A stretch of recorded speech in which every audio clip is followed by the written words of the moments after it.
The other thing you should do if you're not very industrious is discipline yourself. And so what do you do with that? Eat 3 times a day at regular meal times. That's a good thing to practice because that starts to put some stability into your life. Get up at the same time. I would highly recommend all those young people out there who are listening, like, you want to get a jump on life, get the hell out of bed in the morning. You know, as I've got older, I've got up earlier and earlier. Now that's partly because you don't need as much sleep, but it's also partly because I've got more and more disciplined. Like, get up early in the morning and get your things done. Man, learn to get up at 6 in the morning and you'll be one deadly creature, especially if you can get to work. You'll have half your damn day done by the time other people haul their sorry asses out of bed. And so that's a massive, massive advantage. Look, Warren Farrell, the author, he outlined data in Why Men Earn More, which is a book I would recommend, by the way, showing that if you work 13% longer hours, you make 40% more money. It's nonlinear. So you think, why is that? Well, imagine you had 10 employees and one of them works an extra 10%. It's not much. Well, how often is that person going to be promoted? Assuming you have a clue as a boss. It's like you're going to look at the 10 people and you're going to think, oh, that guy's always here like 45 minutes early. It's like, why don't we give him the promotion?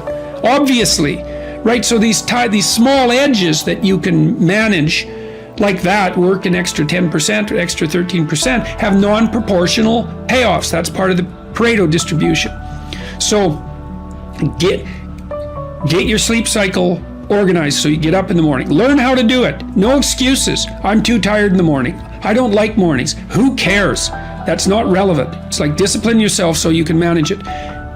Schedule your meals because that's a good disciplinary routine. And then learn to use a calendar like Google Calendar. Many of you out there do not use a calendar. Okay, a calendar is not a prison and it's not a tyrant. Not if you use it properly.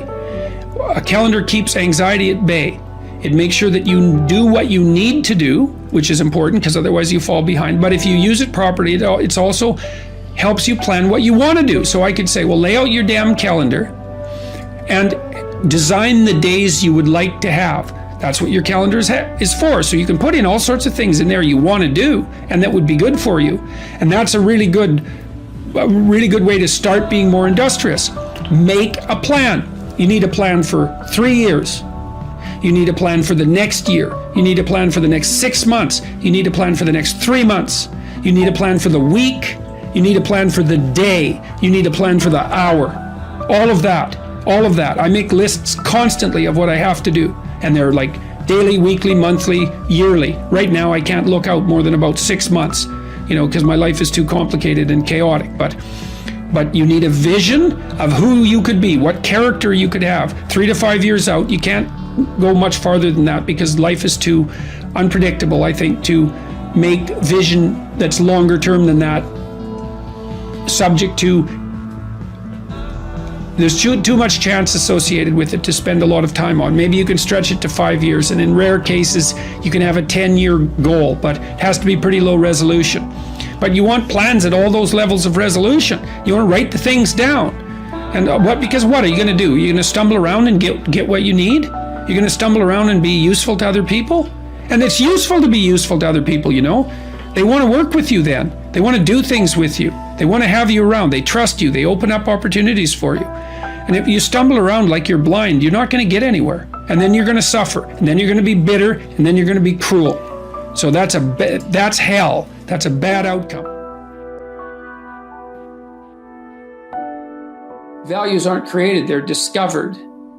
And they're discovered through a consultation with the parts of yourself that you're not conscious of, that you're not fully conscious of, that aren't fully articulated elements of your primary personality. You have to discover what your values are.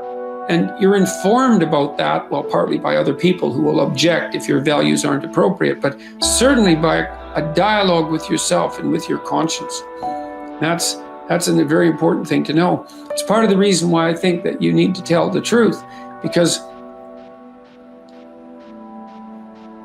you're forced to negotiate with yourself to operate properly in the world. And if you've warped yourself, let's say, or some elements of yourself by engaging in self-deception and lies, and you're not, now because of that, you're not who you could be, and you don't live in the world as you should live in it, then when you discuss with yourself what your value should be, it will be as if you're discussing it with someone that you can't trust. And that's not good. Like, you can't afford that. Life is difficult and it contains many pitfalls, and unless you're careful and you sort yourself out properly and you aim high and walk on the straight and narrow path, you don't have a hope of understanding where you should be and at what time when the crisis hits. Part of the question then too is like, are you the friend of your plan, or are you the friend of the thing that disrupts your plan? And I would say you should work to become the friend of the thing that disrupts your plan, because there's a lot of that. And then if you become the friend of the thing that disrupts your plan, then you start to develop strength in proportion to the disruptive force. And that's really what you want. You want to be able to implement your plan, obviously, but you want to be able to take on the consequences of error and learn from it. And then you win constantly, because even if something goes sideways, you think there's something to be derived from this. That's wisdom, fundamentally. Plan a life you'd like to have. And you do that partly by referring to social norms. That's more or less rescuing your father from the belly of the whale. But the other way you do that is by having a little conversation with yourself about, as if you don't really know who you are, because you know what you're like. You won't do what you're told. You won't do what you tell yourself to do. You must have noticed that. It's like you're a bad employee and a worse boss, and both of those work, for you. You don't know what you want to do, and then when you tell yourself what to do, you don't do it anyways. You should fire yourself and find someone else to be. But my point is that you have to understand that you're not your own servant, so to speak. You're someone that you have to negotiate with, and you're someone that you want to present the opportunity of having a good life to. And that's hard for people because they don't like themselves very much. So, they're always like cracking the whip and then procrastinating, and cracking the whip and then procrastinating. And it's like, God, it's so boring and such a pathetic way of spending your time. I don't know what percentage of human effort is spent in counterproductive activity. I'm not an absolute cynic about that, but I mean, when I talk to undergraduates, I ask them, how much time do you waste every day by your own reckoning? And it's somewhere between 5 and 8 hours. It's a lot of time. Well, I usually walk the students through an economic analysis of that. I said, well, why don't you value your time at $50 an hour and calculate for yourself just exactly what you're doing to your future by your inability to discipline yourself. It's worth thinking through. Take a bit of a look at yourself and think about what's not so good that you could improve, that you should improve by your own standards, and that you would improve, and set yourself a little goal. Maybe you're not studying at all and you're at university, or maybe you're at work and you've got this stack of paper there, and you haven't looked at that damn stack for like a month, and you know that you should be, and you're bothering yourself at night because you're avoiding that. It's like, maybe think, well, I've avoided that stack of paper completely for 1 month. I'm quite a coward when it comes to whatever snakes might be hidden in that stack of paper.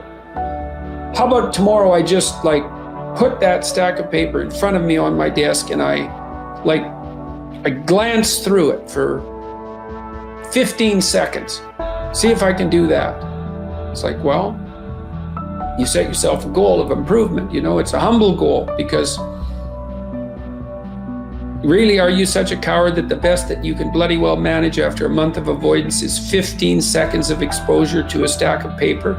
It could easily be. You've been avoiding it, so you're obviously afraid of it, and so the situation could be that dismal and dire. And you might think, well, geez, it's no balm to my ego. It's not fostering the strength of my ego to recognize in myself someone who could only withstand 15 seconds of exposure to that thing I'm afraid of. And so that's a form of humility too. It's like, there's things you could do to improve, and you know what they are. And There's small steps that you could take, that you might take, that would put you in that direction.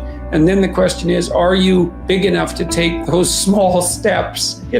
Are you capable of grappling with the fact that you're fundamentally flawed to the point where you have to break things down into almost childlike steps in order to manage them? And the answer to that is, yeah, you are. And that's the lot of, I don't know if it's the lot of everyone. Most people have things they avoid, and they're afraid of. So I would say to some degree, it's the lot of everyone. People vary in the degree to which they've conquered that. And you do meet people from time to time who are extraordinarily disciplined. But most of the time they've got disciplined in exactly this manner. It's through slow incremental improvement. And then you challenge yourself. It's like, well, could I do this? That would be better. And you find out, and then you think, well, is there something slightly larger and more challenging that I could do that would be better? And you try it and you find out. And as you try it and you find out, generally you get better at it and you can take on larger and larger challenges.